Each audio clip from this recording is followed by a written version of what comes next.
ये फेसबुक पर लड़ना मैं इन चीज़ा ने ठीक ना मानता। ये खामाई मतलब फेसबुक पे बैठ के क्यों में लड़ो, सड़क पे उतरो। मेरा मरी पड़ी है भाड़े वाला सोनीपत के गर्दन उतारने वाला कौन है रे?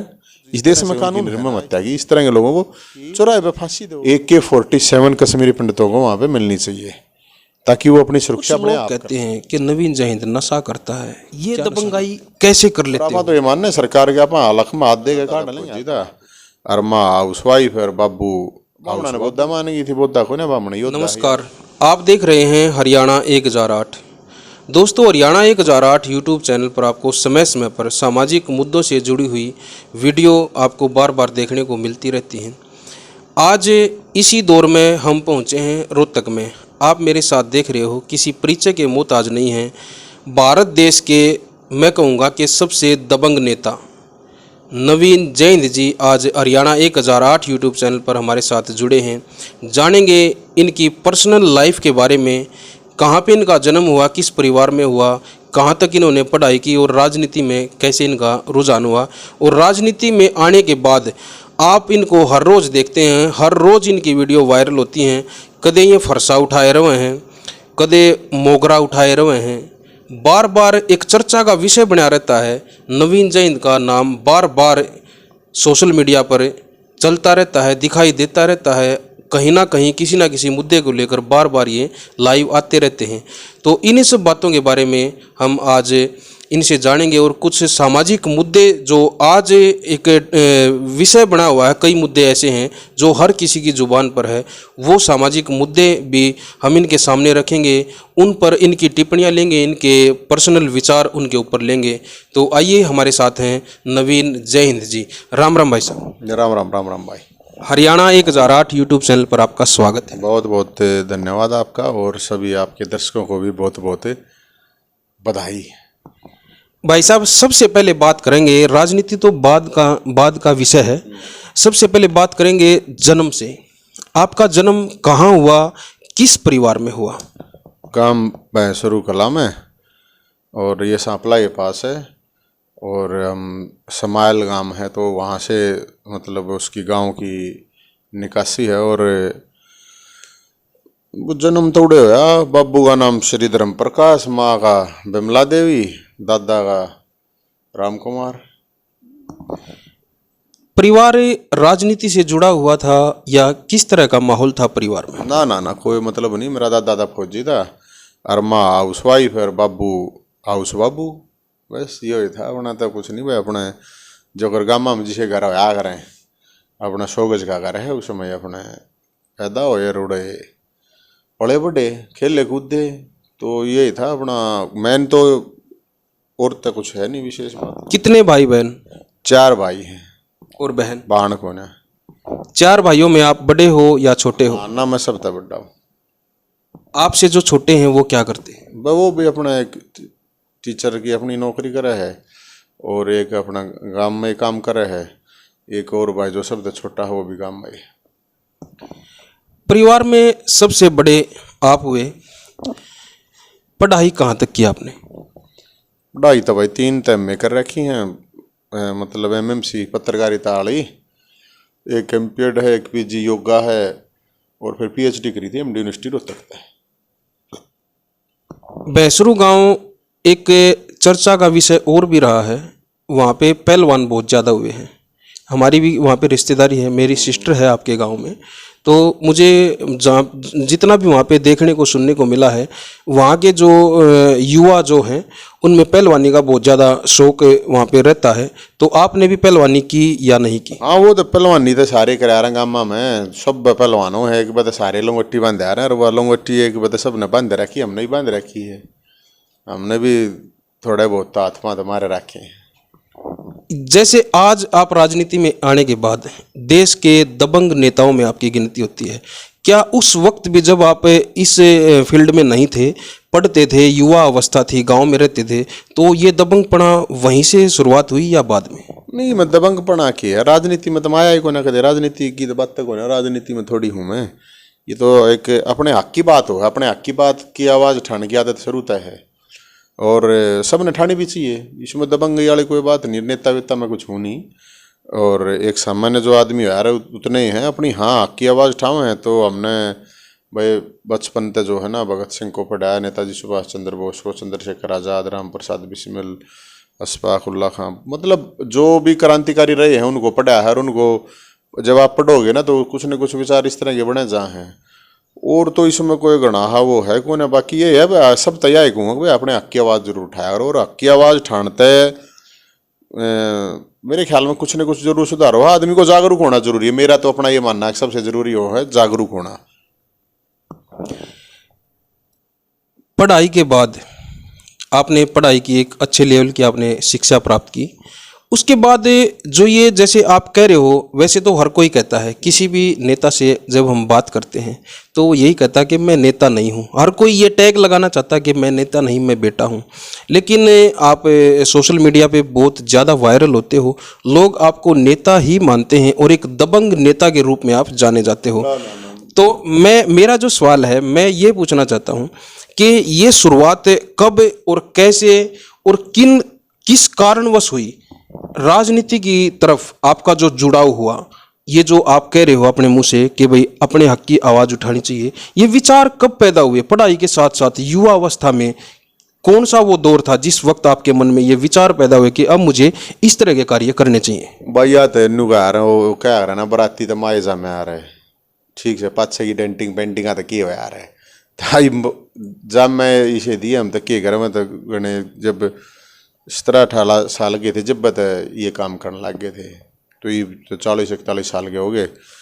तो ये तो भाई जन्मजात से इसमें तो और तो मैं कुछ ना कह सकता। मैंने तो तो कोचिंग तक तो ले नहीं रखी इन चीज़ें ही, नेचुरल है हो जा है अपना किससे डाला का नेचुरल हो जा, कोई किससे डालता ले नेचुरल हो जा। तो हाँ एक आवाज़ ठान का, की आवाज़ ठान का एक मतलब फिर होता है, बहुत से यार दोस्त होते हैं उनका प्रभाव होता है, टीचर वगैरह होते हैं, घर परिवार कई तरह के हैं, गांव का माहौल, सारी चीज़ भगवान की दया तो हमने सब अच्छा मिला, ठीक मिला। तो इसके उसमें अपने हो गया आप। बाकी बार बार तो राजनीति करा, राजनीति तो मैंने कदे करिए को ना, राजनीति अलग चीज़ होती है सामाजिक। वो मैं एक राजनीतिक पार्टी में होने के बावजूद भी मेरा जो है कि काम जो आंदोलन की तरह ही रहा है और उससे तरह रही है, उसमें तो उसने कुछ भी मान लो। परिवार में जब एक बच्चा जन्म लेता है उसका एक नाम रखा जाता है। आपने एक ब्राह्मण परिवार में जन्म लिया भैंसरू गांव में। बचपन में जो नवीन जो आपका नाम है, मुझे लगता है परिवार वालों ने नवीन ही रखा होगा। आज नवीन जय हिंद के नाम से लोग जानते हैं। ये जय हिंद परिवार ने तो नहीं दिया होगा, ये जय हिंद नवीन के साथ एक परिवार का जो नाम, परिवार ने जो नाम दिया था नवीन, उस नवीन के साथ जय हिंद का जुड़ाव कब और क्यों हुआ? ये तो नाम तो परिवार रखेगा और मैं थोड़ी रखूँगा, वो तो माँ बाबू रखे यार, बाकी फिर नहीं आ रहा बोला भाई माँ बाबू रखो तो मैं बोला गाँव वो क्या नहीं करें, बोला नाम तो बेटा गाँव वाले अपने आप काट देंगे, तो परिवार ने रखा। और जय हिंद का तो ये है कि हम एमडी यूनिवर्सिटी में अपना रोहतक यहाँ रहते थे, तो जय हिंद मोर्चा के नाम, तो जय हिंद सेना के नाम तो हमारा एक संगठन था। तो उस संगठन ने जब बनाया था हमने, तो नेताजी सुभाष चंद्र बोस के साथी थे, तो नेताजी सुभाष चंद्र बोस के जो साथी थे उनने बुलाया था, तो उन्होंने कहा था यार तुम अपने नाम के पीछे ना सारे जय हिंद लगा लो। तो हमारा जो ग्रुप था उस टाइम पे यूनिवर्सिटी में सारे जय हिंद ही लगाते थे अपने नाम के पीछे। तो वहाँ से ही हमने मौका भी जब एक उस टाइम पे मेरे ख्याल में 94-95 साल के थे उस टाइम पे शायद, तो मैं एक इतना बड़ा बुजुर्ग आदमी कहे है यार, तो उसकी तो बात माननी पड़ेगी, ये प्रॉब्लम है, कोई जय हिंद ढूंढी बात तो है नहीं। तो इसलिए नाम रखा था नवीन के पीछे जय हिंद। वो जितने भी युवा थे जो उस टीम में, जिन्होंने सबने जय हिंद लगाया, आज नवीन जय हिंद इतना वायरल है, बाकी जय हिंद कहाँ गए? सारे हैं अपना, सब अपना काम धंधे में, कोई भाई अपना घर बार, सारे अपने अपने उसमें हैं, सारे साथी हैं आज भी हैं, न्यू टच में हैं सारे, और हर जगह होते हैं वो। भाई वो तो ये आ रहा ना कि भाई चल एक आदमी का सारा लग गया, भाई ठीक से तू कर ले वो काम परमानेंट, तू ये कर ले, बाकी नहीं। तो मेरे तो जितने भी उस टाइम के जो भी साथी थे ग्रुप के थे, आज भी ऐसे ही जुड़े हुए हैं, आज भी ऐसे ही तन मन धन हर तरह से हेल्प करते हैं, सारे जय हिंद इकट्ठे हैं, कोई प्रॉब्लम ना। अब बात करते हैं, शुरू करते हैं जो मैंने स्टार्टिंग में ही बताया था, सामाजिक मुद्दों को लेकर मैं आपके पास आया हूँ। ये तो पर्सनल लाइफ थी, जानना जरूरी था मेरी अपनी जानकारी के लिए।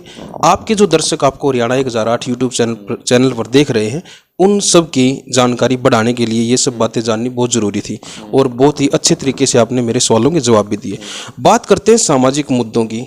सबसे पहले मैं अभी जो ताज़ा जो मुद्दा जो अभी कुछ दिन पहले बहुत ज़्यादा आप वायरल हुए, आप ये प्राहवर जो गांव है रोहतक के पास, प्राहवर गांव में आपने लगभग पूरे भारत देश के ब्राह्मणों को और भी उसमें मैं सिर्फ ब्राह्मण ही नहीं कहूँगा क्योंकि मैं वहाँ पे मौजूद था, मैंने देखा वहाँ पे 36 बिरादरी मौजूद थी। लेकिन बात आती है सिर्फ कि वो क्योंकि वो ज़मीन का जो मसला था वो ब्राह्मणों की ज़मीन है और पूरे देश से ब्राह्मण वहाँ पे पहुँचे थे। तो मैं आपसे ही जानना चाहूँगा क्या मुद्दा था वो, और जो आपने वहाँ पे जो फरसा उठाया। एक चीज़ और वहाँ पे देखने को मिली, हर आदमी के हाथ में फरसा था। क्या कहना चाहोगे, क्या वो मुद्दा था और किस तरह का उसको रूप दिया गया और क्या उसका हल निकला? देखो, वो ब्राह्मणों की ज़मीन थी, प्रावर गांव की ज़मीन थी, गौड़ संस्था को दी थी। लेकिन जो पिछली सरकार थी उसने भी दावे रखी, या जो सरकार आई इसने भी दावे रखी। तो समाज के लोग बार बार रिक्वेस्ट कर रहे थे, सरकारों के सामने जाकर हाथ जोड़ रहे थे, तो दे नहीं रही थी सरकार। बोर्ड लगा रखा था सरकार ने अपना कि भैया ज़मीन हमारी, हमने बोर्ड पाट दिया, उखाड़ दिया, और बोर्ड अपना गाड़ दिया गया ज़मीन हमारी है। और हमारी ज़मीन कहने देखा था ज़मीन में गाड़ देंगे सरकार ने, बस इतनी सिंपल ही बात थी। उड़ लगा दिया अपना बोर्ड अपना, और वह ज़मीन कब्जा ले लिया। और फरसा वाले तो इसलिए आए थे ना, वहाँ पर 36 नहीं 37 बिरादरी के लोग थे। 37वीं बिरादरी है बेरोजगारों की, और सब ने मिलकर कब्जा लिया था। और उड़ा स्कूल कॉलेज हॉस्पिटल बनागा और भगवान परशुराम का भव्य मंदिर बनाएगा। और फरसे इसलिए, देखो फरसे के दम पर लिया गया था वो कब्जा। देखो, हक की आवाज़ जो है ना वो उठानी जरूरी है। और आप तो ये मानने सरकार के आप हलक में हाथ दे के काट डालेंगे अपना हक, उसमें कोई प्रॉब्लम नहीं है। बामणा ने बोधा मान गई थी, बोधा को ना बामण योद्धा है या बतानी जरूरी थी सरकार तय। और मैं इस चीज़ में विश्वास करता हूँ कि हर समाज को मजबूत होना चाहिए और हर समाज के अंदर इतनी हिम्मत होनी चाहिए कि वो सिस्टम से, सरकारों से लड़ सके अपने हक के लिए। आपस में नहीं लड़ना चाहिए, समाज ने एक दूसरे के साथ नहीं लड़ना चाहिए, सरकारों के साथ लड़ने की तो हिम्मत होनी चाहिए, हर समाज में होनी चाहिए, हर नौजवान में होनी चाहिए। तो मिल लगी वो ज़मीन तो मिल रही है, ज़मीन ने कौन के ले जाएगा, वो तो बोर्ड गाड़ रखा है, देखा उधर देख लिए उड़े जाकर बोर्ड लिख रखा है उस पर, ज़मीन की कहना देखने की हिम्मत ना किसी की। मैं फिर कहूँगा आपको दबंग नेता, ये दबंगाई कैसे कर लेते हो? सरकार ने जो वहाँ पे बोर्ड गाड़ दिया, आपने उखाड़ दिया, आपने अपना बोर्ड गाड़ दिया, ये हौसले कहाँ से आते हैं? और सरकार के खिलाफ। अरे खून है, दादा परशुराम के चेले हैं के भोलेनाथ के भगत हैं दीप। जब हम भगत रहे भोलेनाथ के, भगवान परशुराम के, बजरंगबली के, देखा ये प्रेम दिखा है ना, ये तो ये इनके भगत है, डरा करेंगे यमराज तभी ना डरते आप यार। अच्छी बात करें आप, शरण है इनके, सोए इनकी शरण में, तो आप नहीं मानने यार इन चीज़ा ने। डरने का तो मतलब ही नहीं है, सवाल नहीं। डरना किस लिए है यार? जीना मरना ऊपर वाले के हाथ में भाई, जीना मरना तो है ऊपर वाले के हाथ में, तो फिर डरना किस है? गलत कुछ करते नहीं तो गलत समझेंगे क्यों? इसमें कोई दबंगई की बात को ना, ये तो एक नेचुरल हक की बात है, और हक के लिए लड़ना कोई बुरी बात नहीं है। प्रावर वाले कार्यक्रम के बाद सुनने में आया है बहुत ज़्यादा युवा साथी आपसे जुड़े हैं, उन युवाओं को क्या कहना चाहोगे? मैं तो सब साथियों तेन ये कहूँगा भाई, बात है या अपने हकों के लिए लड़ो, सड़कों पे उतरो, और दम है तो दम दिखाओ, जिंदा हो तो जिंदा होना सबूत होना चाहिए जिंदा का। मुर्दों का क्या जीना हो है यार? जो अपने हक के लिए नहीं लड़ सकता मैं तो उसको मुर्दा मानता हूँ, कोई भी हो चाहे। और मैं तो नौजवानों को यही कहूँ भाई, आपस में लड़ाई झड़ागा मत करा और नशे वशे तो दूर रहा करो। अपने हकों के लिए लड़ो, समाज के लिए लड़ो, अपने गांव के लिए लड़ो, स्टेट के लिए लड़ो, अपने रोजगार के लिए लड़ो। मतलब लड़ाई हक की होनी चाहिए। और जब सरकारें कोई भी हो, किसी भी पार्टी की हो, जब तक लोग आवाज़ नहीं उठाएंगे, खासकर नौजवान आवाज़ नहीं उठाएंगे, तो सरकार भी आराम से चलती रहेंगी। आवाज़ उठाओगे तो सरकारों को पता होना चाहिए ना कि जिंदा है नौजवान, तो सरकार काम भी करती है फिर। मेरा एक सवाल कड़वा हो सकता है, सोशल मीडिया है ये, लेकिन जो मैंने सुना है वो मैं आपसे पूछूंगा। शायद मेरा सवाल ये बहुत ज़्यादा कड़वा हो सकता है। इतना कड़वा नीम तो फालतू ना हुआ। बहुत सारे लोग ये कहते हैं, जब आप वायरल होती है आपकी कोई वीडियो, आप लाइव आते हो, आप बहुत ज़्यादा बोलते हो किसी भी मुद्दे को लेकर, कुछ लोग कहते हैं कि नवीन जयहिंद नशा करता है। क्या नशा करते हो? ये तो यार नशाए हो है, और की नशा नहीं है। वो लोगों के लिए लड़ना, आँखों के लिए लड़ना तो नशाए है, और के है। छोटा मोटा नशा थोड़ी करेंगे, हमें बड्डा ही नशा करेंगे। बोले की भगती है वो नशाए है, ठीक है ना। अपने हक के लिए लड़ना, और मैं तेन कहूँ सारे ईसा नशा करके लड़ो, क्या प्रॉब्लम है। ये दारू पी के तो ना लड़ा था भाई, कोई नहीं सोचा कि दारू पी का आदमी लड़ लेगा। हैं तो नशाए है यो, इसको मैं नशा ही बोलूँगा। क्योंकि नशा इसलिए बोलूँगा कि आपके अंदर जो एक जुनून होता है ना, उन्होंने क्या नहीं करा भाई इसमें तो ये करने का जुनून है, नशा है, तो बिल्कुल बोल रहे हैं कि प्रॉब्लम है उसमें। सही कह रहे हैं जो बोल रहे हैं, गलत है कुछ नहीं। नवीन जयहिंद समाज सेवा का नशा करते हैं? नहीं, सेवा वगैरह का तो मैं क्यों, मैं हकों के लिए लड़ाई की बात है। मैं सेवक वेवक ऐसा कुछ ना हूँ, ना मैं कोई संत महात्मा हूँ। और आपात तो एक सिंपल आदमी है, बस इतना जानते हैं कि हम कि जागरूक होना जरूरी है, और हम थोड़े ही जागरूक हैं। और उस जागरूकता के साथ लड़ाई लड़ने की हिम्मत है, वो भोलेनाथ दे है बस। दूसरा मेरा सवाल है, जो अभी 10 जुलाई का जो आपने ऐलान कर रखा है, जंतर मंतर पर बहुत ज़्यादा भीड़ इकट्ठा होने वाली है, क्या करोगे वहाँ पे? क्या मन में ठान रखी है? जंतर मंतर पर जो होने जा रहा है, क्या होने जा रहा है और क्या कारण है? भाई उड़ा कश्मीरी पंडितों के लिए, वहाँ जो कश्मीरी हिंदू हैं, कश्मीरी हैं, जो देश की बात करते हैं, देश की जय बोल रहा है, या जो हमारे फौजी हैं उनकी सपोर्ट के लिए जा रहे हैं वहाँ पर। कि जिस तरह की वहाँ पे हालात हैं, आतंकवादी आए हैं, 47 लेकर पाकिस्तान दमार के चले जाए हैं, तो हमें यही कह रहे हैं कि AK-47 कश्मीरी पंडितों को वहाँ पे मिलनी चाहिए, ताकि वो अपनी सुरक्षा अपने आप कर सकें। और उसको लेके हम नौजवान साथियों में लोगों के बीच में जा रहे हैं। और 10 तारीख जो अपनी जुलाई आ रही है, रविवार को वहाँ पे सभी साथियों को कहा गया कि वहाँ पे वो पहुँचे सारे साथी। आप लाल चौक पे भी गए थे, मेरे ख्याल में वहीं से ये जुनून हुआ इस बात का, इस मुद्दे को उठाने का। लाल चौक पे आप क्या करने गए थे, कब गए थे? तो 1 तारीख ना गया था मैं, 1 जून को लाल चौक पे गया था। और लाल चौक पे जाने का मतलब ये था, वहाँ पे कश्मीरी पंडितों से भी मिला था, फौजियों से भी मिला था। तो वहाँ से मैंने फेसबुक लाइव भी कर दिया था, तो हमारे को भी टारगेट कर लिया गया था। तो वहाँ की जो स्थिति है, जो जेन्युइन स्थिति है, वो उनसे बात करके ही पता चलता है, वैसे घूमने फिरने से तो पता चलता नहीं है। तो वहाँ की जो स्थिति थी वो बड़ी ख़राब थी। सारे 5-4 हज़ार आदमी बचे हुए हैं वहाँ पे, जो भी कश्मीरी पंडित हैं, कश्मीरी हिंदू हैं, और वो टेंटों में रह रहे हैं। स्थिति बहुत ख़राब है। तो हम सरकार से इसीलिए कह रहे हैं कि भाई राजनीति करो, तुम कश्मीरी पंडिता के नाम पर वोट लो सारे देश में, तभी वो AK-47 दे दो। फिल्म तो तुमने दे दी, अब कश्मीरी पंडितों पर फिल्म तो आ गई, अब 47 और दे दो। हम तो ये कह रहे थे। वहाँ पे कश्मीरी पंडितों से आपने बात की होगी, वहाँ के जो लोकल हैं, तो कैसा माहौल उन्होंने बताया? क्या वो वहाँ पे डर के माहौल में जी रहे हैं? तो किस तरह की उनकी जीवन शैली कैसी बनी हुई है फिलहाल? तो बता रहा हूँ, टेंटा में रह कोई आदमी अपना घर छोड़ गई, भाई मान लो आप हो, तो टेंट में रहना पड़ जाता है, डरता होएगा। अपना घर छोड़ के टेंट में आदमी कोई रहे है, तो स्थिति तो देखो ना आप क्या है। और ये नहीं पता कब किस टाइम पे गोली आओगी, तब कब मारे जाओगे, कब, क्योंकि वहाँ टारगेट किलिंग है, टारगेट करके हत्या की जा रही है। और मैं तो ये मानता हूँ, वो टट्टू ये मानूंगा मैं, उनने क्या कि कश्मीरी टाइगर बताओ अपने आप ने, बोला निहत्थे आदमी को, निर्दोष आदमी को मारना कौन सी बहादुरी है? मैं तो उसमें बहादुरी नहीं मानता हूँ। सैनिक हैं हमारे, वहाँ पर लड़ रहे हैं ना, उनके सहमी है, वैसे ही लड़ो। मतलब किसी निहत्थे आदमी को, निर्दोष आदमी को मारना कौन सा मतलब क्रांति है? मेरे समझ से बाहर है। वहाँ पे आप गए तो आपने सेना के लोगों से भी बात की होंगी, उन्होंने अपने विचार, किस तरह के विचार आपके सामने रखे? हाँ, तो वही है, स्थिति वहाँ पे ठीक नहीं है। जो लोगों को नहीं पता हुआ है, जो ओरिजिनल स्थिति वहाँ पे है, वो लोगों को नहीं पता है। तो उसमें तो हम खुद गए हैं, और खुद जाकर जब आप बात करोगे वहाँ कश्मीरी पंडितों से, फौजियों से, तब पता चलेगा। अब वैसे वहाँ पे घूमने चले जाओ, घूमे आओगे, उस तक पता नहीं चलेगा।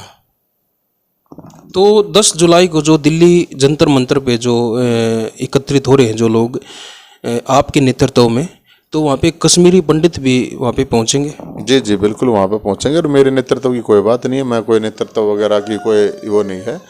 मैं तो सिर्फ ये इसलिए बता रहा हूँ आपको कि वहाँ सबकी सहभागिता है, सबके साथ मिलकर जो है वहाँ पे प्रोटेस्ट होगा। और उस प्रोटेस्ट को हम इसीलिए कि सरकार को ये कम से कम पता चला कि भाई सरकार उनकी कुछ ध्यान दे उनकी तरफ।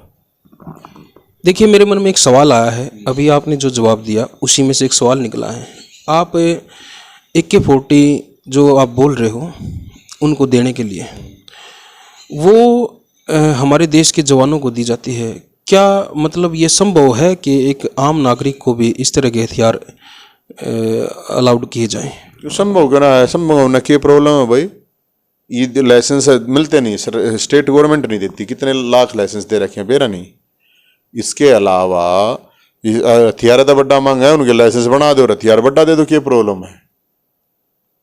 देश में और कितना भी तो मिलना है लाइसेंस, यार हम लाइसेंस बनाए हैं उनका भी बना दो, सारे अगारे के 47 दे दो। और क्या इसमें कोई लंबी चौड़ी बात थोड़ी है, कोई नू थोड़ी अगू बांटनी है, जागुड़ा मेला लाना आग ले जाओ ले जाओ, लाइसेंस बना के दो, क्या प्रॉब्लम है? आड़ा आप दोनाली दो हो, ये दूसरी जो पिस्टल है रिवॉल्वर दो हो, उड़ा 47 दे दो बस, क्योंकि उड़ा शामी आतंकवादी है इसलिए।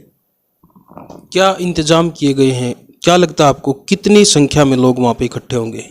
नहीं बेरा ही नहीं बताऊंगा कितने होंगे कितने, ये भोलेनाथ जाना लोग जाना, मेरा कोई मन न कोई नू थोड़ी है मन उड़ा न्यू दिखाना है कि इतने लोग आ गए, मेरा की है उसमें बताओ भाई? एक सामाजिक है, सामूहिक बात है, सामूहिक बात है, जिसने ठीक लगेगा वो आ जाएगा, जिसने ठीक ना लगा मत आओ, यही है। हम तो सबको यही कह रहे हैं भाई, एक मुद्दा है, उस मुद्दे को लेकर सबकी सामूहिक बात है ये, हम कोई इसमें हमने कोई वो थोड़ी है कि भाई कोई मेरा कोई पर्सनल कुछ नहीं है उसमें।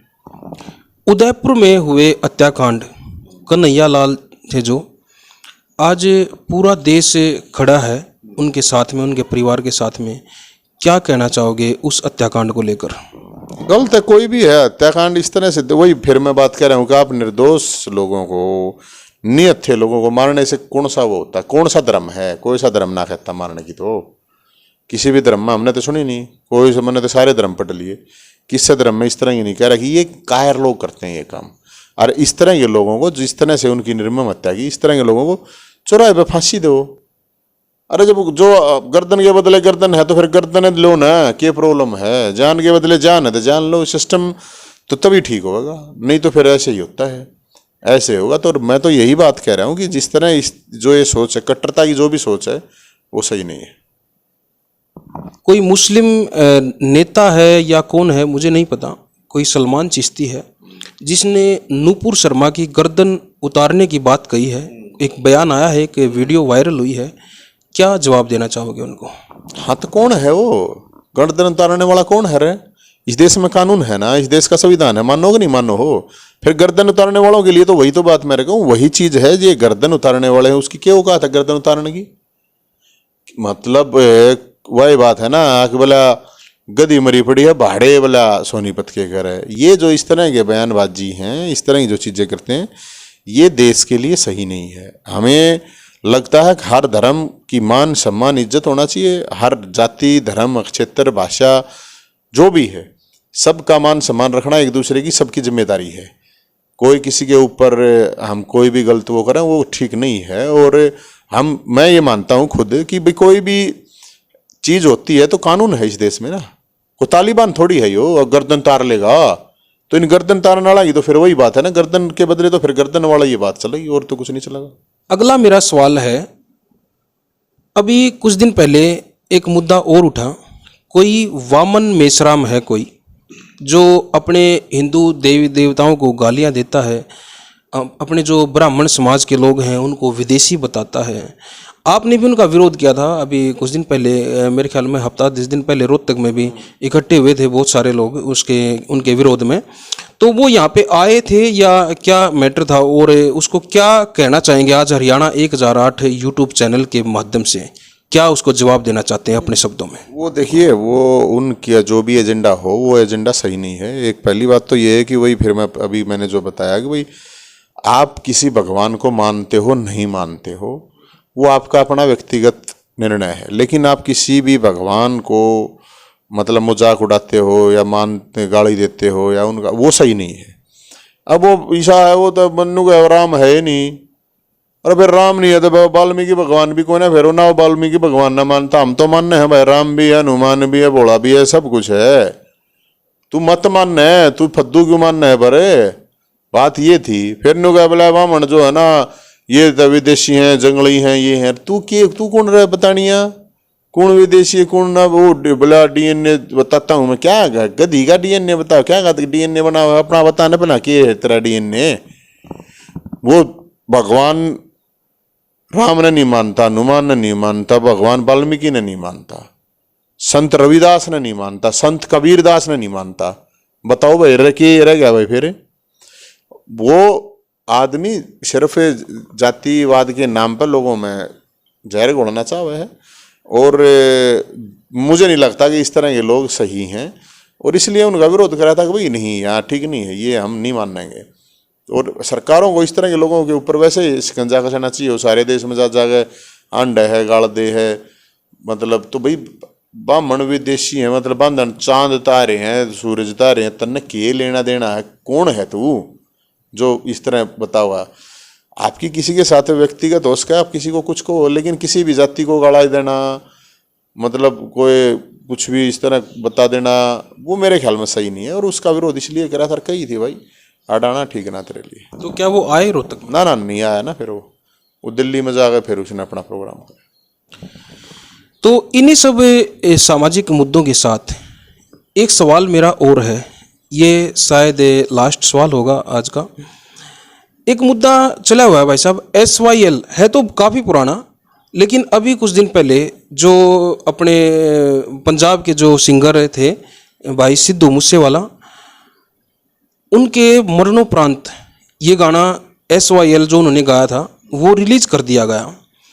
और फिर उसके बाद लोगों ने उसके ऊपर कमेंट किए, पंजाब के लोगों ने बहुत ज़्यादा कमेंट किए कि भाई अच्छा, मतलब अच्छा बताया उसके गाने को कि भाई हरियाणा वालों को मतलब इस तरह की जो मतलब मैं यहाँ पे वो शब्द यूज़ नहीं कर सकता, सोशल मीडिया पे जो शब्द उन्होंने कमेंट में यूज़ किए हैं बहुत ज़्यादा गाली गलौज उन्होंने किया है।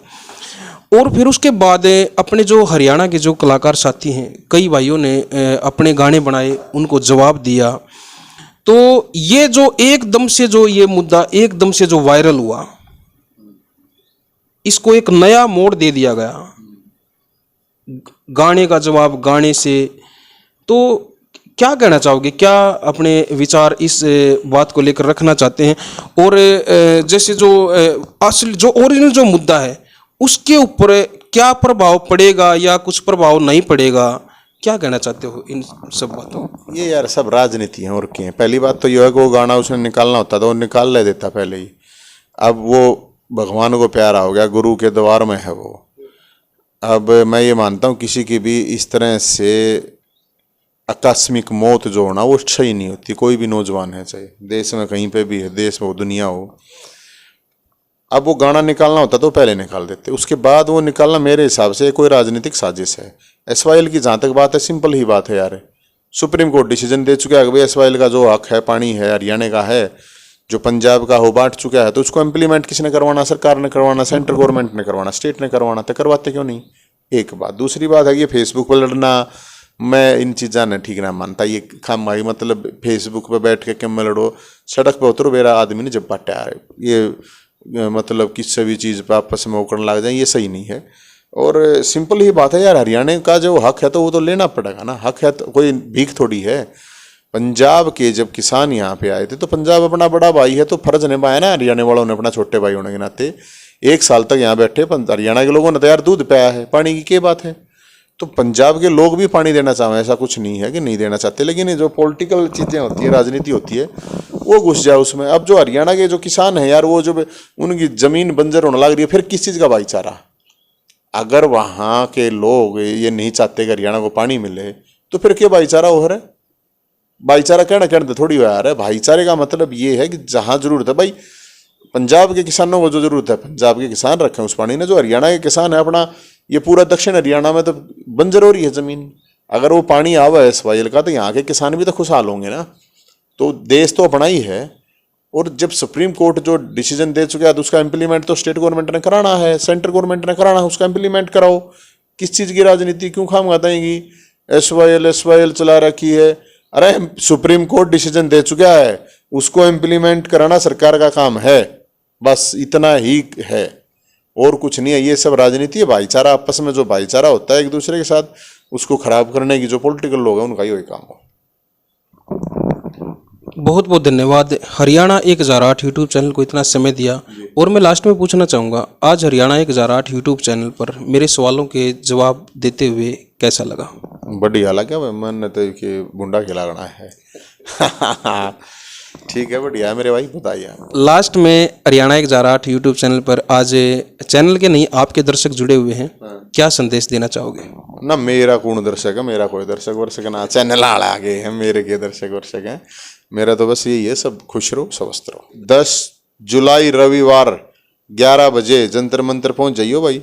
वहाँ कश्मीरी पंडितों के लिए, कश्मीरियों के लिए, कश्मीरी हिंदुओं के लिए, हमारे जो फौज के सेना के जवान हैं उनकी सपोर्ट में वहाँ पे एक दिन के लिए प्रदर्शन है, तो सभी साथी जरूर पहुँचिए। बहुत बहुत धन्यवाद। ये थे हमारे साथ है, मैं एक बार फिर से कहूँगा, ये फिर शायद अब नहीं रोकेंगे, अब मैं माइक इनकी तरफ नहीं रखूँगा। भारत देश के सबसे दबंग नेता, मैं इनको एक बार फिर से ये टैग इनको देता हूँ, नवीन जय हिंद जी आज हरियाणा 1008 यूट्यूब चैनल पर हमारे साथ जुड़े थे, आपके साथ जुड़े थे। हमारे सवालों के जवाब बड़े अच्छे तरीके से इन्होंने दिए। एक बार फिर से किसी नई वीडियो में किसी नई शख्सियत से, किसी और शख्सियत से, किसी और जानकारी के साथ, किन्हीं और सामाजिक मुद्दों के साथ मैं एक बार फिर से आपके साथ फिर जुड़ने की कोशिश करूंगा। तब तक के लिए मुझे दें इजाज़त। जय हरियाणा, जय हरियाणवी, जय भारत।